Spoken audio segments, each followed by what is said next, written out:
Okay, so this is the 2011 T-6 Jedi Shuttle.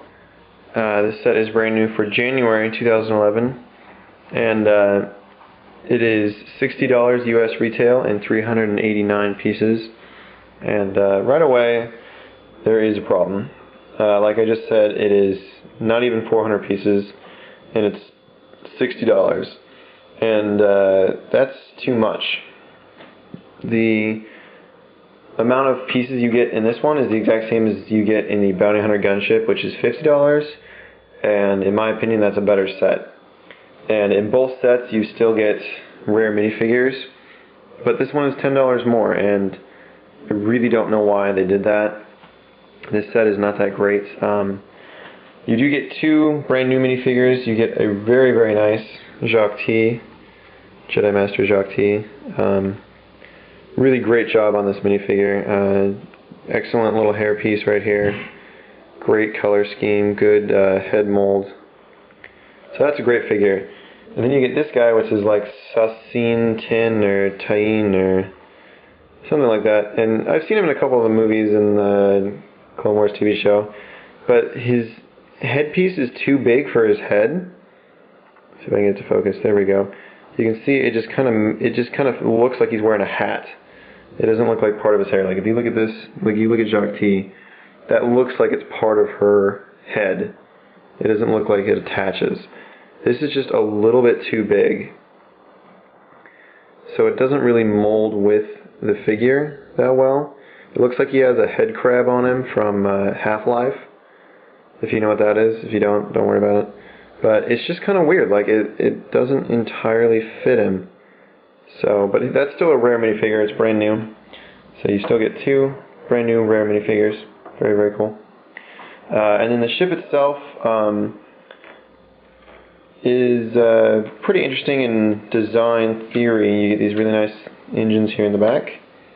And then you have the traditional Republic colors, which are still very nice on this set. And this very nice caged kind of cockpit. I do like that. That's not a sticker, by the way. It's a print. These are stickers right here. These pieces. But interesting kind of just shape. And I was kind of hoping for something back here, some storage, something like that. But nothing. It doesn't do anything.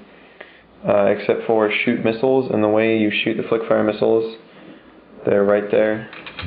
There's one right there. There's one right there. What you do is you push on the engine, and it shoots out the missile, like so. I really don't like that design at all. It seems very tacky to push on the engine. There's just something about that just feels very gimmicky. Most of the Lego Star Wars sets that they make are more models than they are like play feature things, and it just feels kind of tacky to push on the engine just to shoot a missile. And it's one missile. It's not like it shoots a ton, and it's not like it does a bunch of other things. I know some of the sets, like the attack shuttle, the Republic attack shuttle, has the big old rack of missiles sticking out of the top, but it still looks very cool. Like it still pulls it off. This is just kind of goofy that they have you push on something that's supposed to be aesthetic. So just kind of an odd design for that.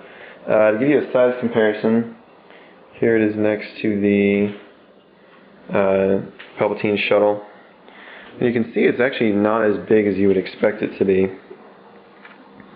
Kind of fold these out here so you can see. Not as big a set as you would think. The Palpatine shuttle is definitely larger.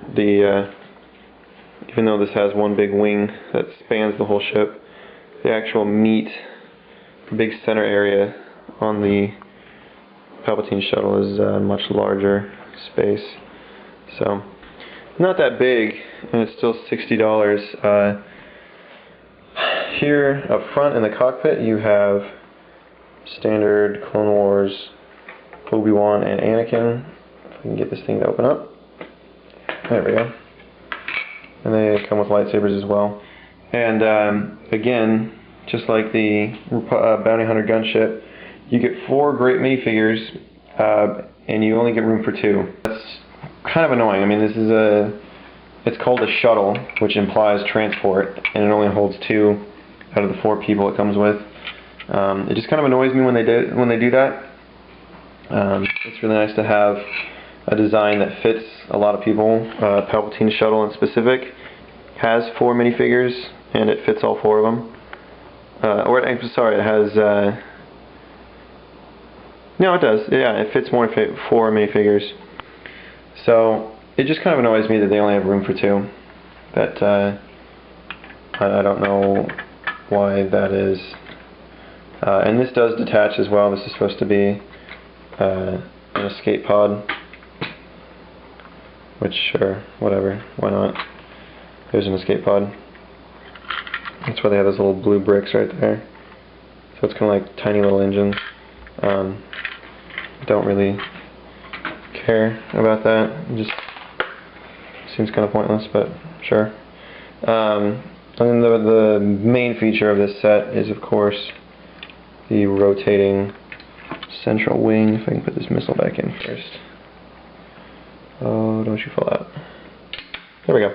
The whole wing, as you can kind of assume by this giant gear here in the middle, the entire wing will rotate.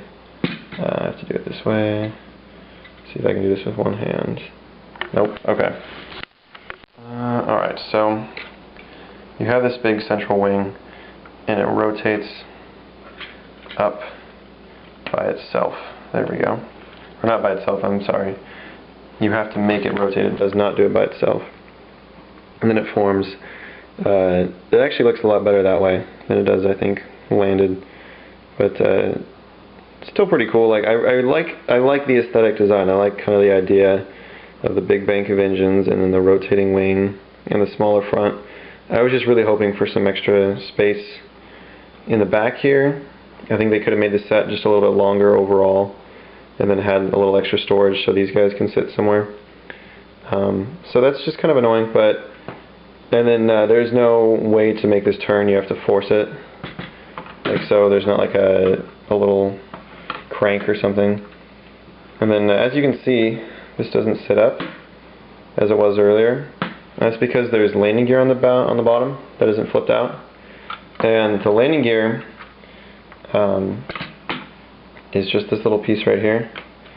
And that, I know I'm being kind of whiny today, but that's just kind of lazy to me. Like, it's just a little piece that flips out and it holds it and stabilizes it. And I'll show you why that kind of annoys me. If we go back to Palpatine Shuttle again, the landing gear on this ship is very, very nice. When you collapse it, it becomes a part of the design. There we go. It becomes a part of the design. You don't know what's there, but when you flip it out, you can just tell that it's something that this ship would actually have if it was real. It fits the design of the ship, and it does a good job holding the ship stable, and it just looks like it's supposed to be there. For this one, for the T-6, it just seems like they added it on. It doesn't seem like they tried to design something that this ship might actually have as landing gear. I know that's kind of a strange thing to complain about, but it's, I don't know. It just seems kind of lazy. So, $60 for 380 pieces and 2 new minifigures. Not really worth it in my book. Not that great of a set overall. If you're going to get some 2011 sets, don't get this one right away or at all. You're not missing out on anything. It's small. It's almost a fighter. I would call it a Jedi fighter. I wouldn't call it a shuttle. It only holds 2 people and only has 2 missiles. It doesn't even actually have guns.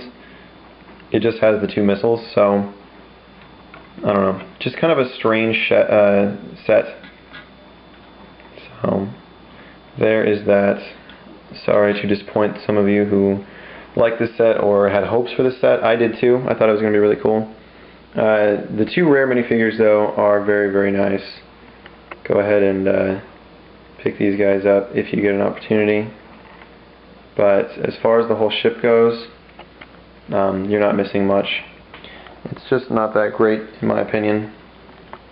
But you know, everyone has their own idea of what they like. So there is that. Hope you guys like that review. Sorry if I made anybody angry. Please check out my other reviews of all the other 2011 sets: Clone Trooper Battle Pack, Bounty Hunter Gunship, V-Wing, as well as the 2010 General Grievous Starfighter, 2010 AT-AT Walker, and 2010 Ultimate Collector Series Obi-Wan's Jedi Starfighter. All those reviews are online right now. Thank you for watching. I hope you guys had a good Christmas and a good New Year, and more reviews to come.